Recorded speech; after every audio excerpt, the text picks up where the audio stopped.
بسم اللہ الرحمن الرحیم، اللہم صلی علی محمد وعلی آل محمد۔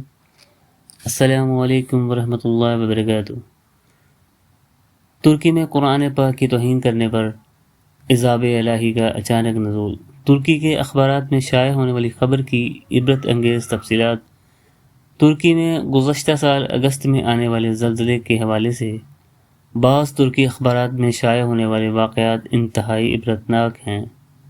تفصیلات کے مطابق ترکی کی بحریہ کے کسی اڈے میں جو ساحل سمندر سے بالکل متصل تھا، رقص و سرور کی ایک مجلس منعقد ہوئی جس کے شرکاء 3000 کے لگ بھگ تھے۔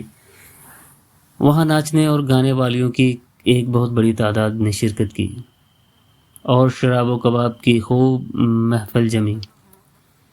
ایک فنکشن کے لیے اسرائیل سے خصوصی طور پر یہودی ناچنے اور گانے والی لڑکیاں درآمد کی گئیں، جو انتہائی بے حیا تھیں۔ فنکشن میں 30 سے زائد ترکی جرنیل شریک تھے۔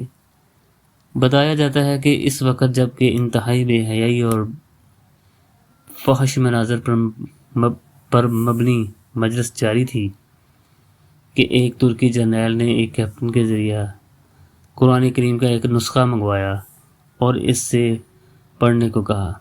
جب اس نے پڑھا تو اس سے اس کی تفسیر پوچھی تو اس نے لا علمی کا اظہار کیا۔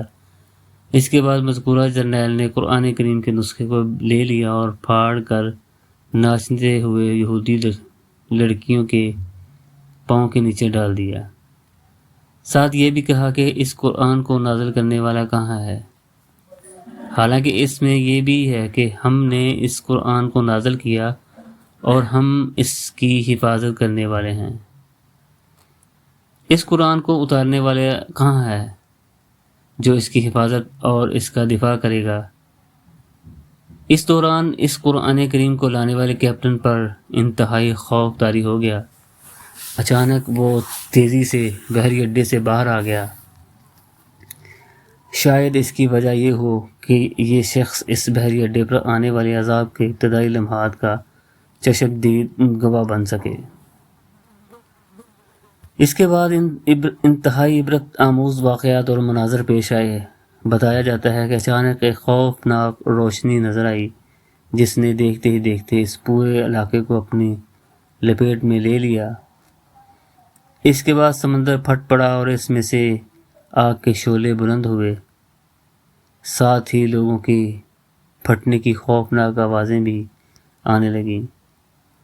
اس کے بعد اللہ تعالیٰ نے اس پورے بحری اڈے کو اٹھا کر سمندر کے بیچ سے اٹھنے والی خوفناک لہروں کے درمیان پھینک دیا۔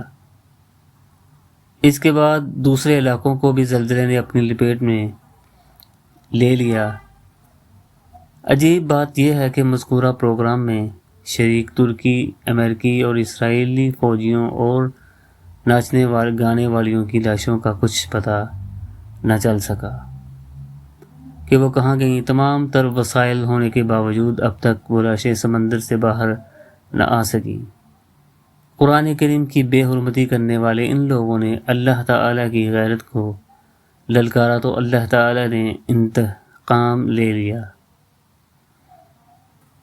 کوئی نصیحت حاصل کرنے والا اس واقعہ میں اگرچہ حق تعالیٰ نے نہ صرف کل انسانیت کو بلکہ تمام مسلمانوں کو نہایت عبرت آموز سبق دینے کے لیے اپنے زبردست غصے کا اظہار کیا، جس سے پہلی بات ثابت ہوتی ہے کہ قرآن پاک واقعی اللہ کی کتاب ہے اور اللہ ہی کی آسمانی کتاب ہے، کیونکہ اگرچہ یہ اللہ کی چیز اور اس کی آسمانی کتاب نہ ہوتی تو اللہ کو شاید غصہ بھی نہ آتا۔ کیا کسی مصنف یا مؤلف کی کتاب کی بے حرمتی اور بے ادبی کرنے پر اللہ تعالیٰ کو غصہ آیا ہے؟ ظاہر ہے کہ انسانی عقل و شعور کے اعتبار سے غصہ اس کو آتا ہے جس کی چیز ہے۔ یہ بات نہیں کہ کسی کی خراب و برباد ہو مگر اس پر غصہ کسی اور کو آئے۔ دوسری بات یہ ہے کہ کسی چیز کی جس درجہ شہرت والی چیز کی بے حرمتی و بے ادبی ہوگی، اتنے درجہ شدت کا اس کو غصہ بھی آئے گا۔ یہاں پر محفل رقص و سرور میں قرآن پاک کی جس کا اس محفل سے کوئی رابطہ کوئی واسطہ یا تو الگ بھی نہ تھا۔ جس درجہ سنگین گستاخی اور بے ادبی کا مظاہرہ کیا گیا، اس مسعود پر اللہ کے شدید و سنگین غصہ نے وہ کام کر دکھایا کہ ہزاروں رقصاں اور عیاشی کرنے والے انسان کی لاشوں کا نام و نشان بھی نہ رہا۔ بھارت میں لاتور کے زلزلے اور سورت کے طاعون نے بابری مسجد شہید کرنے والے ظالم نگل لیے، اور ترکی میں زلزلے نے سیکولر ازم کا منہ کالا کر دیا۔ ویڈیو اچھی لگی ہو ویڈیو کو لائک کریں، شیئر کریں اور چینل کو سبسکرائب کریں۔ شکریہ۔